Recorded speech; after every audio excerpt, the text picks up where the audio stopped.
Core കമ്മിറ്റിയിൽ പേര് നിർദ്ദേശിച്ച ശേഷമാണ് ഇപ്പോൾ ഈ നടപടിക്രമങ്ങളുടെ ഭാഗമായുള്ള ഈ പത്രികാ സമർപ്പണം എന്ന് മനസ്സിലാക്കാൻ കഴിയുന്നു. കേന്ദ്രമന്ത്രി ജോർജ് കുര്യൻ, ഒപ്പം നിലവിൽ BJP സംസ്ഥാന അധ്യക്ഷൻ കെ സുരേന്ദ്രൻ, മുൻ കേന്ദ്രമന്ത്രി വി മുരളീധരൻ, മുതിർന്ന BJP രാധാകൃഷ്ണൻ അടക്കമുള്ള നേതാക്കളെ നമുക്കവിടെ കാണാം. അല്പസമയത്തിനകം പ്രതികരണങ്ങൾ ഉണ്ടാകും എന്നാണ് പ്രതീക്ഷിക്കുന്നത്. സംസ്ഥാന അധ്യക്ഷൻ ആകാനുള്ള തീരുമാനം കോർ കമ്മിറ്റിയിൽ അറിയിച്ച ശേഷമുള്ള നടപടിക്രമങ്ങളിലേക്ക് ഇപ്പോൾ കാര്യങ്ങൾ എത്തിയിരിക്കുന്നു. BJPയുടെ സംസ്ഥാന അധ്യക്ഷനായി രാജീവ് ചന്ദ്രശേഖർ എത്തും എന്നാണ് ഉറപ്പായിരിക്കുന്നത്. ദൃശ്യങ്ങളിൽ കാണുന്നത് പോലെ നിലവിലെ BJP സംസ്ഥാന അധ്യക്ഷൻ കെ സുരേന്ദ്രൻ, ഒപ്പം കേന്ദ്രമന്ത്രി ജോർജ് കുര്യൻ അടക്കമുള്ള മുതിർന്ന നേതാക്കളുടെ സാന്നിധ്യത്തിലാണ് ഇപ്പോൾ മാധ്യമങ്ങൾക്ക് മുന്നിൽ രാജീവ് ചന്ദ്രശേഖർ എത്തിയിരിക്കുന്നത്.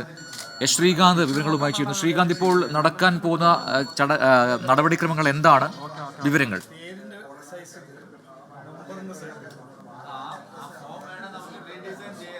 നോമിനേഷനാണ് നിലവിൽ ഇപ്പോൾ നൽകുന്നത്. അത് രാജീവ് ചന്ദ്രശേഖറിന്റേതാണ്. നേരത്തെ ഏകകണ്ഠമായി BJPയുടെ കോർ കമ്മിറ്റി രാജീവ് ചന്ദ്രശേഖറിന്റെ പേര് നിർദ്ദേശിച്ചിരുന്നു. അത് കേന്ദ്ര നേതൃത്വത്തിന്റെ നിർദ്ദേശപ്രകാരമാണ് രാജീവ് ചന്ദ്രശേഖറിലേക്ക് ചുരുങ്ങിയത്. നിലവിൽ രാജീവ് ചന്ദ്രശേഖറിന്റെ പേര് നിർദ്ദേശിച്ചതിന്റെ അടിസ്ഥാനത്തിൽ അദ്ദേഹം നോമിനേഷൻ കൊടുക്കുന്നതിനായി എത്തിച്ചേർന്നിരിക്കുകയാണ്. ഇപ്പോൾ അദ്ദേഹം നോമിനേഷൻ കൊടുക്കുകയാണ്. മുതിർന്ന എല്ലാ നേതാക്കളും അവിടെ എത്തിച്ചേർന്നിട്ടുണ്ട്. പക്ഷേ ഏറ്റവും പ്രധാനപ്പെട്ട വാർത്ത, അതിൽ ശോഭാ സുരേന്ദ്രൻ പങ്കെടുക്കുന്നില്ല എന്നുള്ളതാണ്. ശോഭാ സുരേന്ദ്രൻ ശ്രീകാന്താണ് വിശദാംശങ്ങൾ നൽകിക്കൊണ്ടിരിക്കുന്നത്. നോമിനേഷൻ നൽകൽ ആണ് ഇപ്പോൾ നടക്കുന്നത്. അതിനായി ഇപ്പോൾ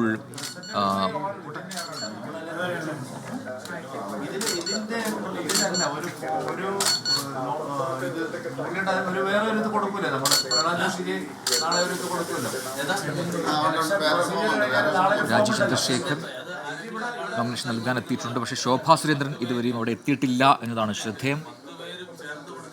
ശ്രീകാന്ത്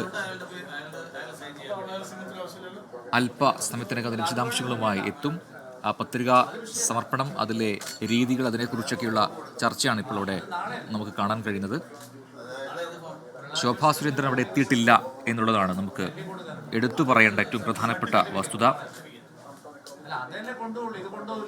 നോമിനേഷൻ കൊടുക്കുന്നിടത്തേക്ക് ശോഭാ സുരേന്ദ്രൻ എത്തിയിട്ടില്ല എന്നുള്ളതാണ്.